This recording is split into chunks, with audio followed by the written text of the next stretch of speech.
সুপ্ৰভাত বন্ধু-বান্ধৱীসকল, মোৰ উন্নতি মিনি ব্লগলৈ আপোনালোক সকলোকে স্বাগতম জনাইছো। বন্ধু-বান্ধৱীসকল, আজিৰ ভিডিঅ'টো মই বিছনাৰ পৰা আৰম্ভ কৰিছোঁ। এতিয়া সময় ৰাতিপুৱা 5 বাজিলে আৰু ইমান ৰাতিপুৱা উঠিবলৈ মন নথকা সত্ত্বেও উঠিব লগা হ'ল, কাৰণ আজি মোৰ পৰীক্ষা আছে। সেয়েহে লৰালৰিকৈ উঠি বিস্কুট এখন হাতত লৈ বাহিৰত ৰ'ব বিস্কুট মই খাবলৈ অনা নাই, বিস্কুট আনিছোঁ মই ৰকীৰ কাৰণে। আৰু আমাৰ ৰকীয়ে ৰাতিপুৱা উঠাৰ লগে লগে কিবা এটা তাক খাব দিব লাগিব, নহ'লে চিঞৰি মানুহ থাকিব নোৱাৰা কৰি দিয়ে। সেইকাৰণে তাক বিস্কুট খোৱাওঁ। সি বিস্কুট খাই মানে ময়ো মুখ হাত ধুই লওঁ আৰু ময়ো চাহ পানী খাই গা পা ধুই পৰীক্ষাত যাবলৈ হ'ব। তো সেইকাৰণে ময়ো গা পা ধুই ৰেডি হৈ আহি ল'লোঁ। গা পা ধুই ডাইৰেক্ট পৰীক্ষা যাবলৈ ওলাই আহিলোঁ। এয়া চাওক, আহোঁতে অলপ ভিডিঅ' কৰি আহি আছোঁ এনেকৈ। আৰু মুখেৰে কি এইখন আছে নৱোদয় বিদ্যালয়খন আমাৰ ঘৰৰ ওচৰতে লাগি আছে। আৰু এনেকৈ চাওক গৰু লৈ যাই আছে। এই পৰিৱেশটো সঁচাকৈ ৰাতিপুৱা বহুত ভাল লাগে। আমাৰ অসমীয়াত এষাৰ ডাকৰ বচন আছে নহয়, য'তে ভাগৰ হয় ত'তে ৰাতি হয় বুলি। আৰু আমাৰো তেনেকুৱাই হ'ল।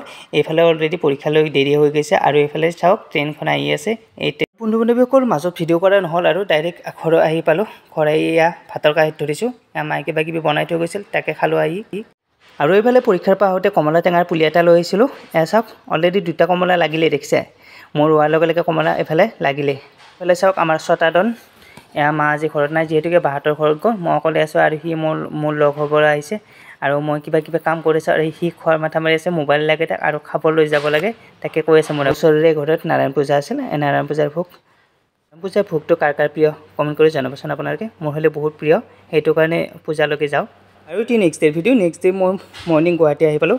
আৰু মোৰ ভিডিঅ'টো কেনেকুৱা লাগিল চাই আপোনালোকে কমেণ্ট কৰি জনাবলৈ নাপাহৰিব।